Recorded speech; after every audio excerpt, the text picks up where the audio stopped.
making the desert to blossom and the waste places to become fruitful.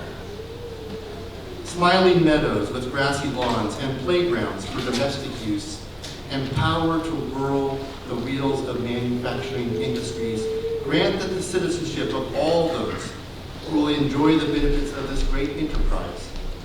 Communities whose well-planned, well-kept farms and orchards vouch for splendid physical and industrial development, and whose well-appointed, well-attended schools and churches evidence a most healthy, intellectual, and moral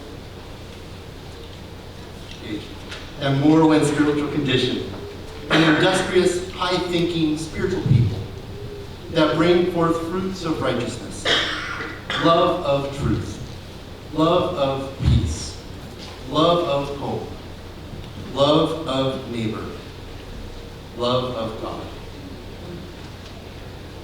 I think this prayer provides a beautiful window into the vision of a pioneering missionary and a pioneering people and community who saw farming, education, church, and industry working together for a common purpose.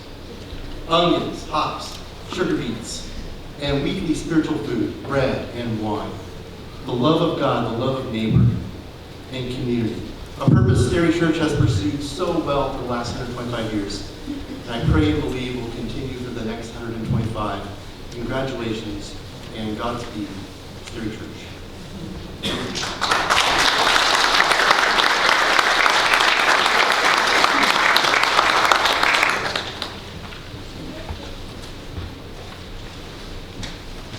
Our cellist this morning, Nancy Wilson, is the daughter of one of our former pastors.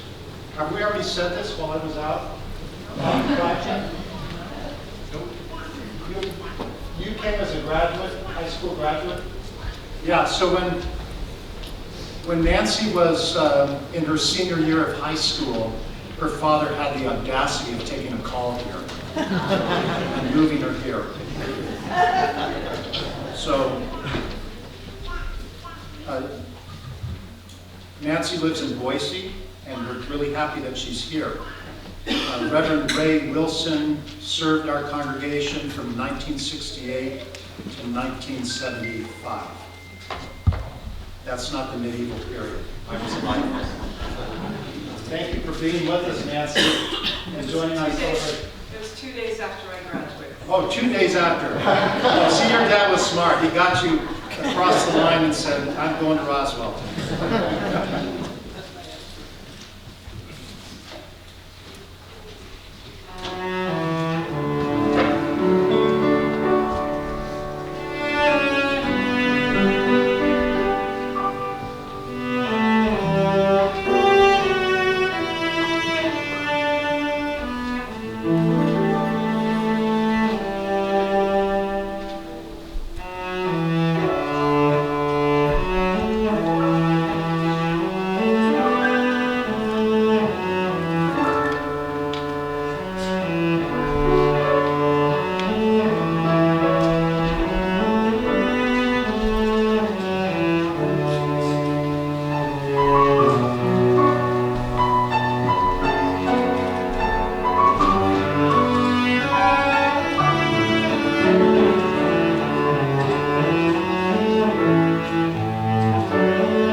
1998, at the centennial celebration, the elders of Stary Memorial Presbyterian Church each selected a member of the congregation to speak at the 125th.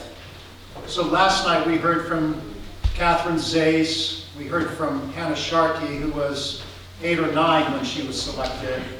We heard from Sina, who was only 5 when she was selected. And John Obendorf, who was 72 when he was selected. And they were all fine speeches. And this morning, the others who have been selected. So I think just to keep things short at the 150th, we should not select our children, but the oldest among us. But that's just my opinion. I don't know if I'll be here.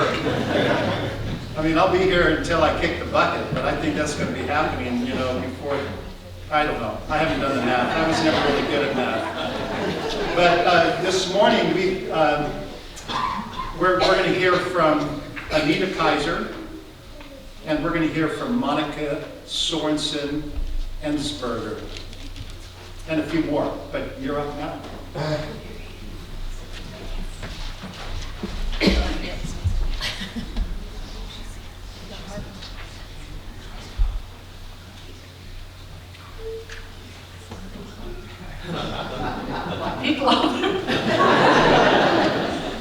Hello, I'm Anita Kiser, and 25 years ago, I was selected by session member Deb Lovett.